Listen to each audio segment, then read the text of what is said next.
Welcome into the Hustle Show podcast here on Wager Talk TV. Happy Thursday, everybody. Happy NFL Wildcard Weekend. I'm your host, Mark Zeno, in for Drew Martin Betts here on this Thursday evening alongside Adam Trigger, CT Betts, and Kelly Stewart. Welcome in, guys. Great to be with you as always. I will do my best to fill the large shoes that Drew Martin Betts has vacated here in this spot tonight.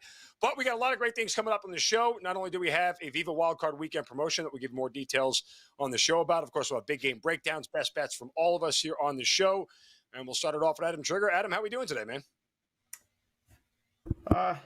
As good as you can be doing, Mark, when every one of your college basketball games either loses by one or blows like a double-digit lead. But such is life. And, last year, it's funny, though? Right around this time last year, I was in the same sort of deal where I kept, ending up on the wrong side of, every, bad beat. And then the last 2 months of the season, I pretty much didn't lose a game. Had a just unreal run from about the second week of January right through March Madness. So hopefully that's where it's going this year. But I'd be lying if I said I was just doing great. So keeping it real here. Well, hey, look, if it makes you feel any better, I had the under in Tennessee, Mississippi State, only to watch a 92-point second half show up. And out of those teams, Jesus. Yeah, they scored 57 points at a total of 139, and then scored 92 in the second half between the two of them. As Tennessee put up. Yeah, see, that's when you can't beat them, you join them. That's when you just start hammering the second half over and just hope for a middle, because you're just going to get fisted, Zeno.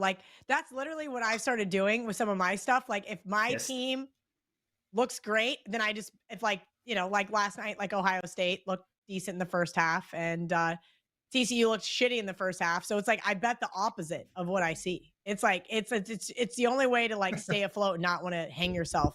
And it's only January. Kelly, didn't you have a don't be afraid to fade yourself hoodie at one point?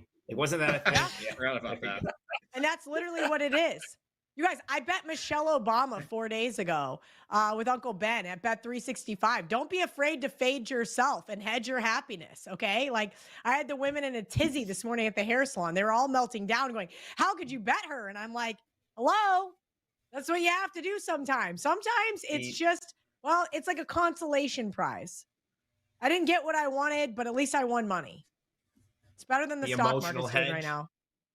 Yeah, the emotional hedge never hurts, which some people may have to do in the NFL playoffs, depending on what team they are rooting for. CT Betts, Chris Thurston, saw your tweet today. A very successful college football season for you at 60%.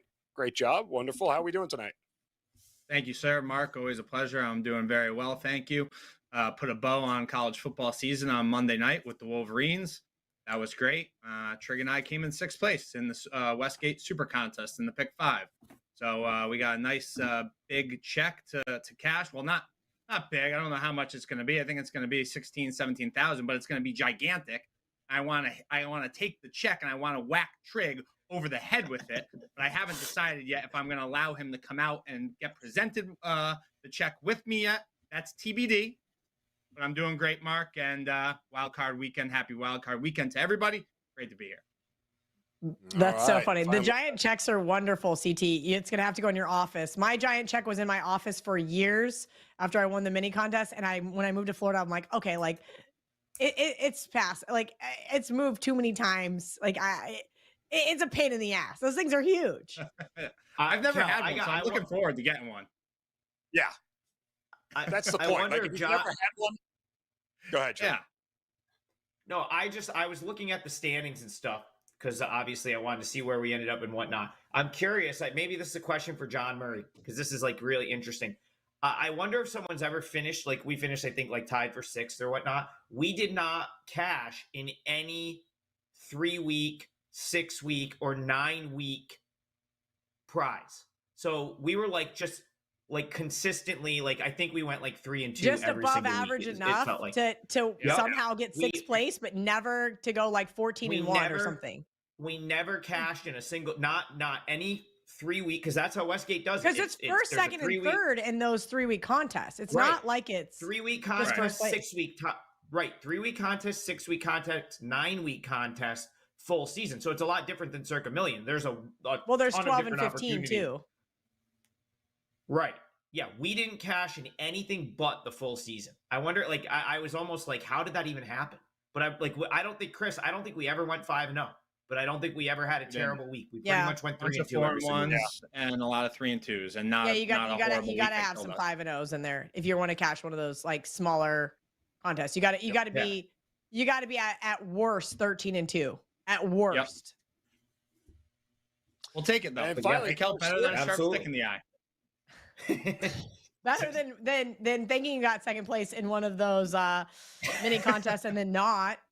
That was cool. Yeah, well, that was not a good day for Kelly when she was aware that she did not win the prize she thought she won when she won it. But she didn't. And it win. was nothing. It was like 3 or 4 dimes. It was like nothing. And so I was like super annoyed and bitchy about it. And then it wasn't even mine. And I'm like, well, fuck. Actually, I guess I would have rather have had that than not. Well, Kelly, outside of that, how else are we doing? Doing pretty good. I just finished the Kelly and Murray show. We moved it to Thursdays on the Wager Talk YouTube channel. So if you guys are looking for that, it will be out shortly. And got my dog walker just came and picked up the dogs because Reese is an absolute and fucking utter terrorist. I love her. But the sweet little dog at the shelter that was just like, oh, I'm just so quiet and innocent, tore up 6 Amazon boxes yesterday and just trashed my house while I was gone. And then today, animal control showed up because apparently while I was at the hair salon for 5 hours, she has a dog door and she was outside howling incessantly for 5 hours. So when I got home, the neighbor called and was like, hey, animal control showed up. And then they showed back up again before the Kelly and Murray show. And now I'm like labeled in the neighborhood like a bad dog owner. So guess I'm never going to leave the house ever again. You'd be surprised how often I heard that same statement about my kids whose nicknames are now Taliban and Hamas. So there is that. They just, for 1 minute. CPS comes over because your kids are howling in the backyard. Well, no, they turn into terrorists in the blink of an eye. So that's why I call them Taliban. I literally don't know what happened. They told me when we got her 3 days, 3 weeks, 3 months, she's going to start to come out of her shell. That bitch is out of her shell. Let me tell you. And she is the sweetest, and all she wants to do is be loved. But she's, first of all, she was so scrawny and so malnourished from having puppies and probably not being fed properly that now I'm like, we need to stop feeding this dog so much food because she does, you know how pit bulls do those like weird spin and they do the grab spin thing? She's now doing that if I'm wearing sleeves. I thought she ripped a giant hole in my sweater earlier because she was trying to get my attention. She does this like air bite thing. And I'm like, hey, listen, I saved your life. Like you should love me. Why are you trying to eat me? Like, I'm just like, I'm like, oh my God, this is worse than having a child. Well, speaking of dogs, Titan CT chimes in on the in the chat rather.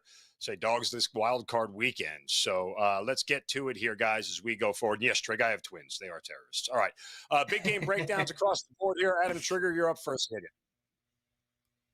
All right. Well, I'm going to talk about something you can bet tonight. This is College Hoop. I'll focus on College Hoop and let you guys take care of the NFL games. First game we're going to look at is Stony Brook Towson.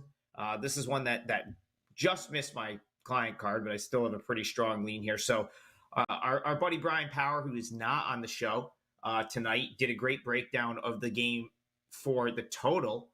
He likes the under. He's now the under king. Every game he goes to lands under for the last 365 days. He likes the under here, and I agreed with it.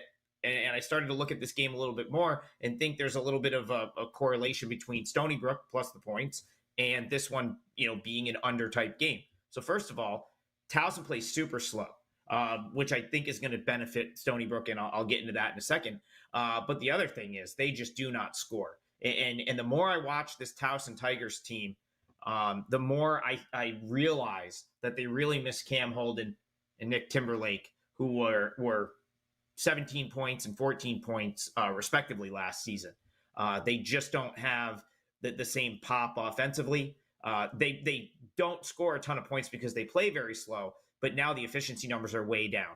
324th nationally field goal percentage, just 63.1% from the field. Team cannot shoot a three. Awful three-point shooting team. They're terrible from the foul line. They're good at rebounding, but you know what? Like when you miss everything, you're going to get rebounds, right? Like I guess, they are going to clean up the glass probably here and get some second chance points, but I don't know if that's enough to get them winning by margin here. Because of course, the spread is 5 and they would not only need to win, but win this one going away. And then when you have a team that can't hit a foul shot, gets a little tough to cover 5 points. If this is the close sort of low scoring grinder that I think it's going to be. On the Stony Brook side, I think the slowdown in pace might actually help them out. They play a lot of like ISO kind of, trying to take guys off the dribble, specifically Tyler Stevenson Moore, who's awesome. One of the better scorers in in this conference, 15.6 points per game. But I like the fact that like the slow game that's probably going to happen here means that ball's going to most likely be in his hands, especially late in the clock, which I think bodes well for Stony Brook. I think that maybe offsets some of the kind of the cheap points they might give up, to offensive rebounds to Towson. Keenan Fitzsimmons is a 7-footer, but what I like about this particular matchup for him is he likes to play away from the basket. He is a fantastic 3-point shooter. Guy's actually hitting like 55% from the 55.6% from the field. So he takes good shots and he makes most of them. But I also think that he can draw some of the bigs away from the hoop. So spread felt a little bit big. And then when BP got on the College Hoop Show and talked about how much he liked the under, it made me think, he's probably right. Probably getting a scrappy game here. And if you're getting 5 points with Stony Brook in a game that could go either way, it feels like a pretty good bet. So Stony Brook plus 5, I think is what it is right now. I think is a decent bet in College Hoop tonight. All right. A little action in the CAA. CT bets, your big game breakdown. Yeah, we'll go to Wildcard Weekend, Zeno, and it's the Monday night standalone game in Philly at Tampa Bay. And we saw the Eagles, right? They started the season on fire like they were the majority of last year, and then they couldn't have finished worse. They lost 5 of their last 6. They're old. They're banged up right now. And to make things even worse, the star wideout, A.J. Brown, and the trigger man, Jalen Hurts, are battling injuries. Defensive line's out of shape.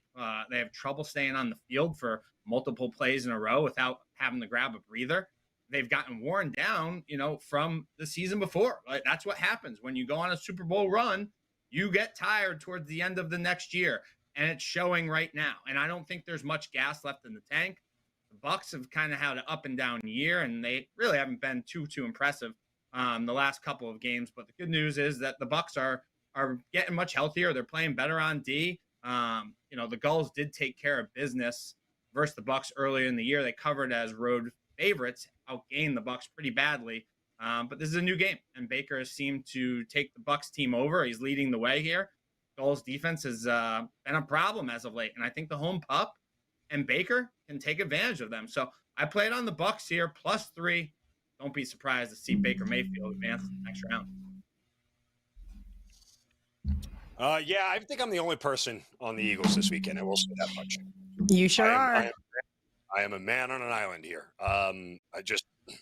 We won't get into it, but I enjoy being by myself. Kelly Stewart, your big game breakdown. I don't really have a big game that I'm going to break down. I would say this is a mediocre game that I'm going to break down. I don't love a lot this weekend in the NFL. I did play the over in Kansas City. I did play the over in Detroit. We're going to talk about the Houston Texans here. CJ Stroud deserves a absolute, just a standing ovation at this point. I understand why people like the Browns. Joe Flacco, 11-4 against the spread here in the playoffs. Now, obviously, that is with the Ravens, but I was floored when I saw that. Sharp money came in on the Texans. I played them early in the week with the Dallas Cowboys in a teaser. I like them here in this spot. As everybody knows, you just bet the winner in the playoffs. You bet the team you think is going to win. And that's what ends up happening 86.2% of the time. So I think if you like the Texans here, you just play on the +120.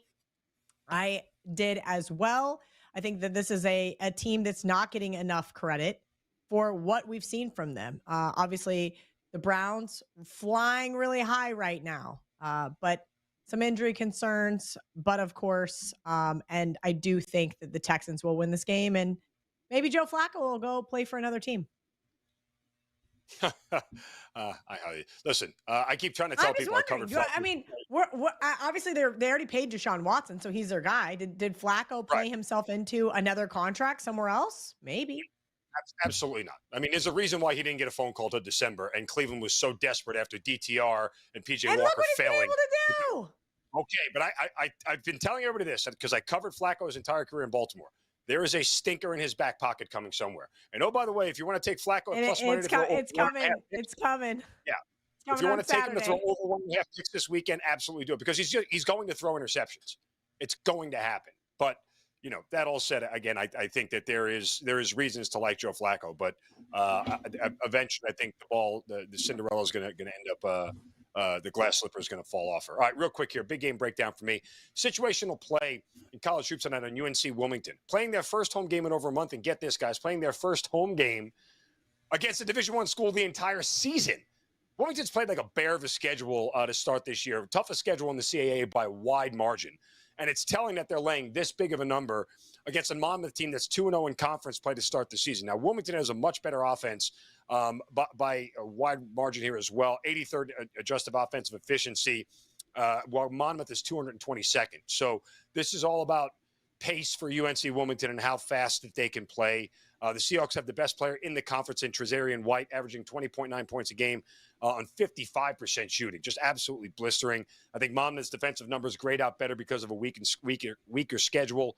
UNC Wilmington, 26-17 against the number in conference play over the last 3 years. I think Monmouth is still working their way through the CAA conference here, but just their third year in and not really up to the same level here. I think Wilmington bounces back after a tough schedule. First game at home, I'll lay the 8 with UNC Wilmington and the Seahawks, or as Chris Thurston likes to say, Sea Ponies back in the day.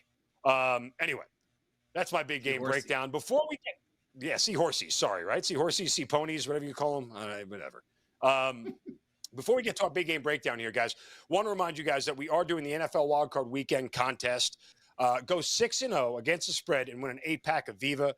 And closest to the total for the Philadelphia, Tampa Bay, and best record if no one goes 6-0. We're going to turn it over to Adam Trigger here to get us all the information on the contest. But again, our NFL Wildcard Weekend contest brought to you by Viva. Trig, take the floor. Yeah, Trig was just fixing the link for the show. It's now fixed. So hopefully more people are now watching the show. Whoever does the Hustle Twitter messed that up. Won't name whoever any names, does the Hustle Twitter messed that up. Who does the Hustle Twitter? Won't name any name. That would be me, but we're gonna keep that person nameless. Anyway, Viva contest. Listen, we had a great. Everyone loved this one last year, and I can't remember. Something tells me like one of the Fade You guys went 6-0 because I feel like them or like someone like there's like 4 people that somehow win every one of these contests. But this is a fun one. You got to go 6-0 to win the Viva. But the nice thing is, if you go 6-0, you're a winner. The only way the tiebreaker comes into place is if we have to pick from someone that goes 5-1 or 4-2. So if you run the table with these, you win an 8-pack of Viva, and all it is pick all 6 games against the spread. So I'm going to tweet out the spreads. There will be no pushes, so every spread will end in a half point. So there's a true 6-0. Might get a half point advantage somewhere. But yeah, you just have to pick all 6 games. 6-0 wins an 8-pack of Viva. And if we don't have a 6-0, we will pick from whoever is tied for the best record. I'm sure there'll be at least a couple 5-1s. So for that, make sure you put closest to the total for the Monday night game. We'll use that as the tiebreaker. You can go over. It's closest to the pin, if you will, with the total number of points scored. And winner gets a 8-pack of Viva, which is a fantastic prize. Never disappoints. Yep. VivaTequilaSeltzer.com, the place to go as well if you guys want to get a pack of Viva. We all know elderberry, huckleberry, best 2 flavors out there. Sorry, Kelly Stewart, your grapefruit comes in last. That's neither here nor there. What? But you guys are so dumb. He's not wrong. He's not wrong. How you like the one that tastes like cotton candy? That tells me you're a child. I like the one you can make like 5 or 6 drinks out of that you can add tequila to. And oh, my bad. I'm sorry that I have a decent plate. I mean, yours is literally like drinking Smarties. Like if I was 17, I would love huckleberry. Be my favorite flavor ever. Okay, so here's how. Like if you pull, like everyone loves huckleberry. You know what goes good in Huckleberry's Huckleberry? We talked about this. We put a shot of Pink Whitney in the Huckleberry, and I liked it. It did. That's how. It did. That's what it goes with. I'm talking But like I everyone can make a loves nice Huckleberry, though. Paloma on my counter with a sprig of rosemary, shake it over ice, and it's like this beautiful cocktail with fresh grapefruit juice and a little bit of salt, like a grapefruit margarita Paloma mix. What could you do with Huckleberry besides make it more degenerate by adding Pink Whitney? No, you have to. Everyone loves Huckleberry. That's everyone's favorite. So, like, it's got to be up there. It's got to be either one or two. And, like, elderberry won some award. I didn't say it's not the number one selling. I didn't say that. It's I'm just either grapefruit or questioning the watermelon. validity of who's voting. Are children, barely 21-year-old children voting on this? Because that's who you're linked up with right now. Well, in that case, CT is selling exactly. Look at that. Good job by our staff there putting that up there. Yeah. See what I did, CT? I didn't even know I was going to start this whole little thing here. I just stated some simple facts. Huckleberry and Huckleberry are the two best flavors. Fine. They're all I great. understand that I have a significantly higher level of standards for my beverages than someone like Trig. It's okay. That's why we made multiple flavors. Sophisticated palate, obviously. Sophisticated palate and Kelly Stewart go together. Okay. That's why the watermelon and the grapefruit are the best. There are some new flavors coming in the spring, so have to look out for those. Hopefully, we could get. Did some my vote even get soon. like an honorable mention? Can we get like a sneak peek of what actually made the cut? Yeah, I believe it's goji berry, coconut, limoncello, and jalapeno pineapple. Limoncello. Okay, good. Jalapeno pineapple. See, another one that goes that I can make a margarita with. That's all I asked for. Yeah, Thank you. That will be right up your alley. I think that one's going to be really good. Leave it to the guinea to want the limoncello. That's all right. Before. Oh boy. And now we're using racial slurs on the show. I don't even know. That's right. I don't even know what a goji berry is, but sounds good. It's the same thing as a damn huckleberry. It's going to be super sweet, and it's going to be like tart in your face, and you're going to love it. It's going to be your new favorite flavor. Yeah. See? It will be great. I can't wait. I can't wait to have this discussion with 4 new flavors in 6 months as we're all sitting here debating which one is the best. Again, VivaTequilaSeltzer.com, the place to go. All right, time for our best bets for the show. Kelly, since you're on a rant, why don't we just let you continue to roll? Yeah, I played the Bucks as well with CT, so keep that in mind for Monday night. I am taking the ugly dog tonight in the Michigan Wolverines on the hardwood. I have been horrific on the hardwood, 1 and 2, basically every single night. It has not been enjoyable. Shout out to the Ohio State Buckeyes last night for that epic collapse. They were up 6. Just keep your foot on the gas. Nope, can't do it. You fucking losers. But I do like the Wolverines tonight. I think we're getting a little bit too much love here for this Maryland team. I understand Michigan has dropped 2 straight, but Maryland hasn't been anything to write home about. They just had a stinker against Purdue and then just lost at Minnesota. I'm not impressed with this team. Yes, they have an okay defense, but they can't hit a shot to save their life. I think this is one of those false favorite type of scenarios. I think Michigan is going to be able to click here. Just please, Wolverines, don't turn the ball over and go in there and cover the 3.5. Thank you. Good night. No Doug McDaniel. And I'm irritated that Doug spells his name D-U-G. There's no O there. That bothers me. I don't know why. Brian Power and I discussed how much we hate that. So anyway, but yeah, he's oddly suspended for only road games for Michigan. So McDaniel's their best player, but he's oddly suspended for only road games. Weird, but that Michigan program is in shambles. Good luck, Kelly. It's been a bad run of things. CT Bets, your best bet. Yeah, Zeno, I'll stick with Wildcard Weekend here, and we'll go to the Green Bay at Dallas game. And Pack Attack were great to us last week. Had a huge bet on the Packers, and Jordan Love shows some toughness in his first season as the starter. Leads the Packers to the playoff.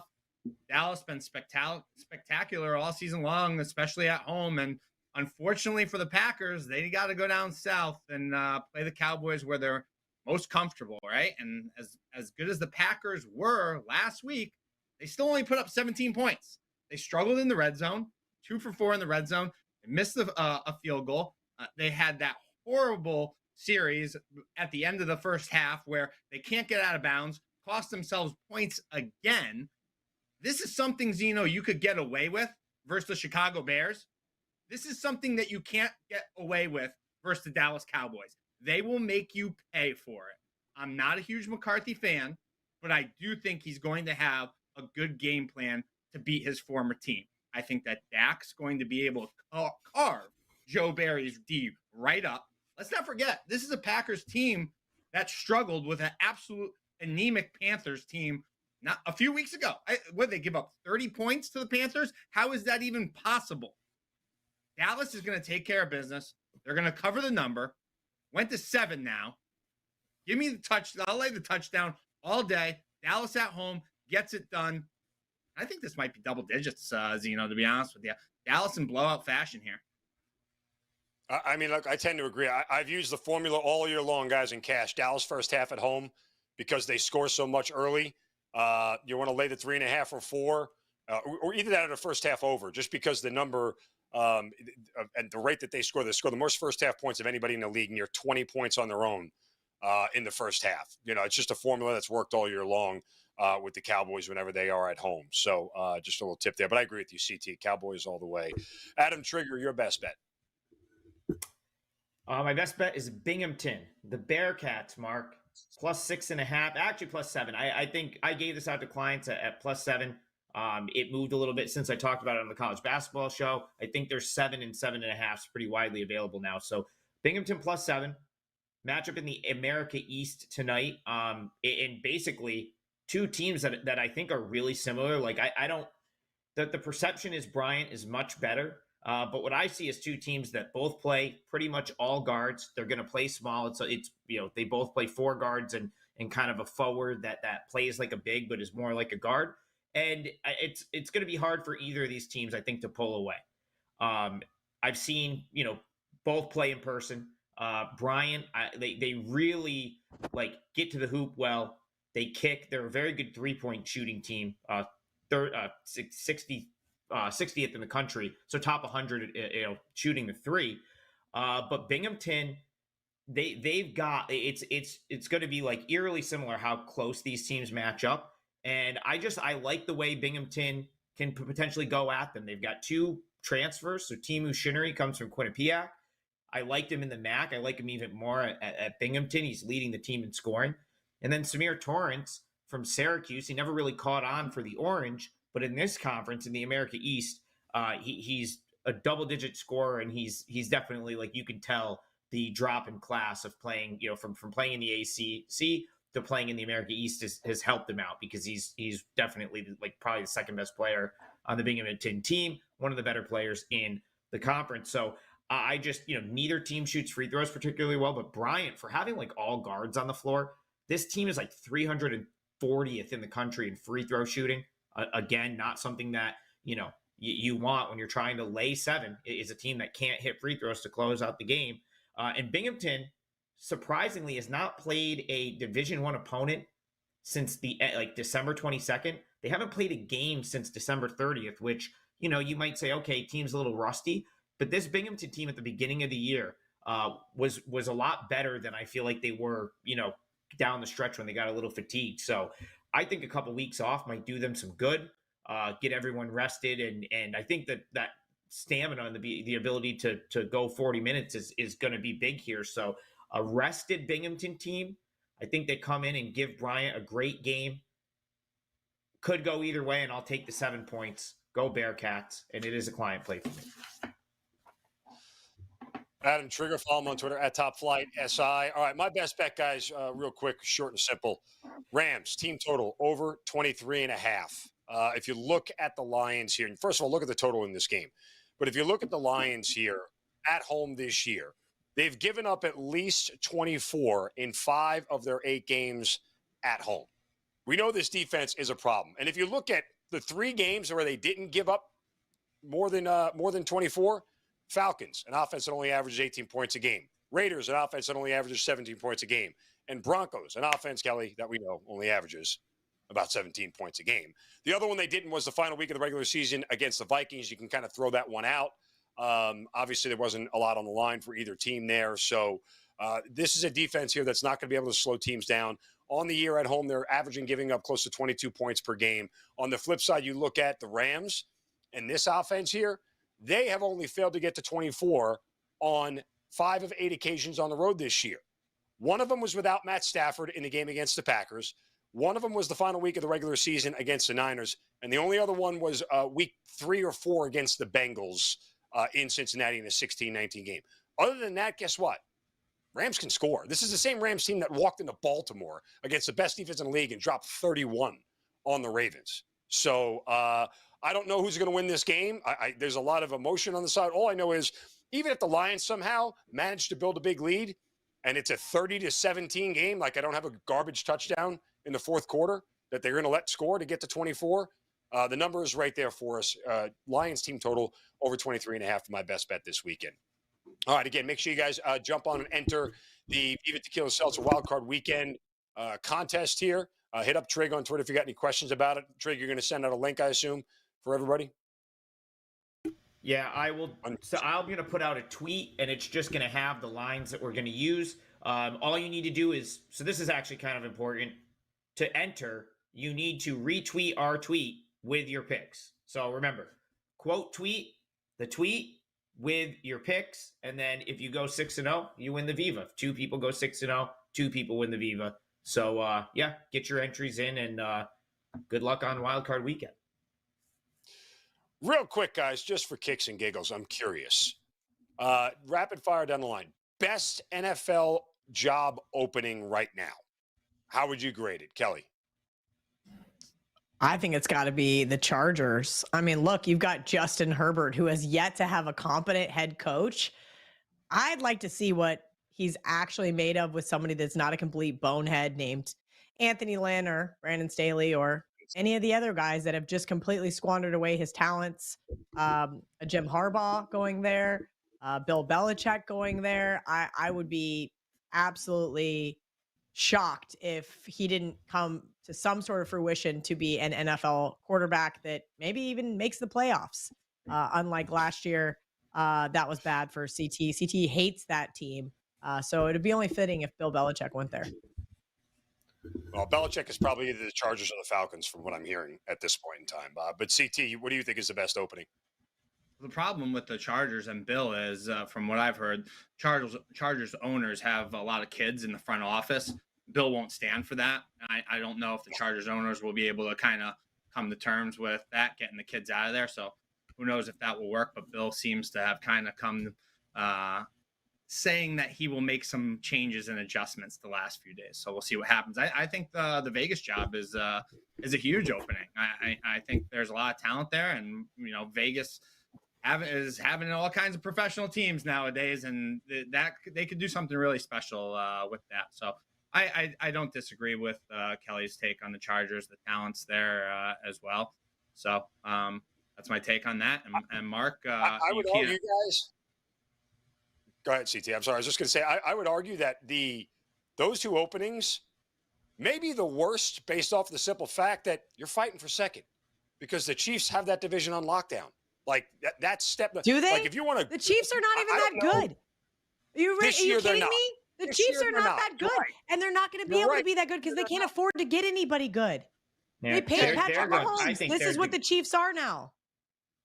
I think the Chiefs don't have anything locked up. The Broncos beat them.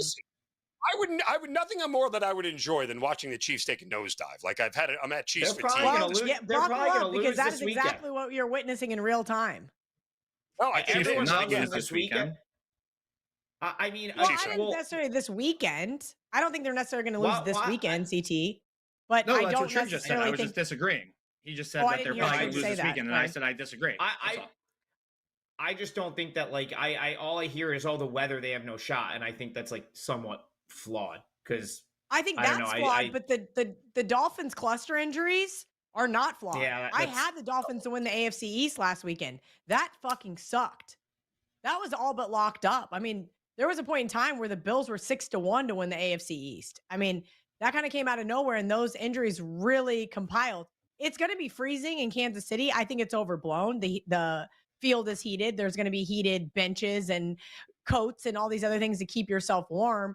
But I think that Tua has been kind of brought back down to life, and that offense is really, really banged up. Well, but we've seen over and over again, Miami, as soon as they play a physical defense, their offense becomes impotent. They're very pedestrian when they play. They're a finesse team. They get smacked in the mouth and they can't recover. But Trig, I don't want to leave you out here. What do you think is the best opening? From a football standpoint, I like the Falcons. I just think if I was a head coach, I would love to inherit that team. Their defense improved. That's what I'm saying. If they started Taylor Heineke, they probably win 9 or 10 games. And now you get an actual quarterback in there. I would love to be inheriting John Robinson, London, Pitts. But more importantly, their defense went from being not very good at all to top 12, right. Yeah, they have a pass rush. If I'm a coach, like a win now type coach, I would love to go to Atlanta, get a quarterback in there, and you're probably look at that shit division. Come on, Panthers, Bucks, Saints. You could be on top of that division in a heartbeat with 1 or 2 players added to that roster.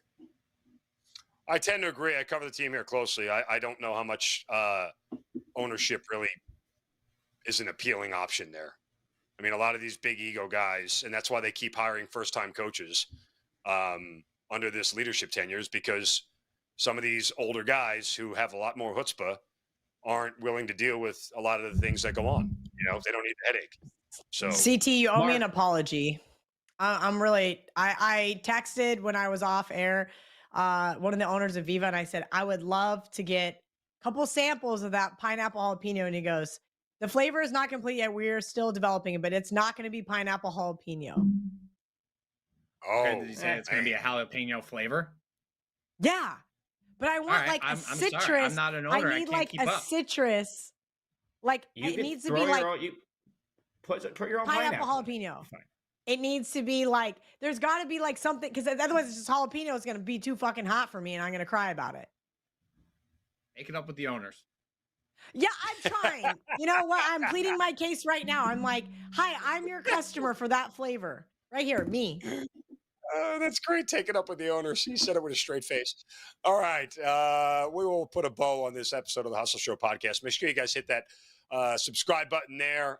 Like all the content here. Drop down in the comment section. Let us know what games you guys are on, what questions you have as well. We'll try to get back to you all on everything. Again, don't forget, check out Adam Trigger at Top Flight SI on Twitter for the Viva Tequila Seltzer Wildcard Weekend contest. You can win an 8-pack of Viva Tequila Seltzer. So follow Trig Top Flight SI at CTBet16 at Kelly in Vegas. Of course, I'm at Mark Zinno, MarkZinno.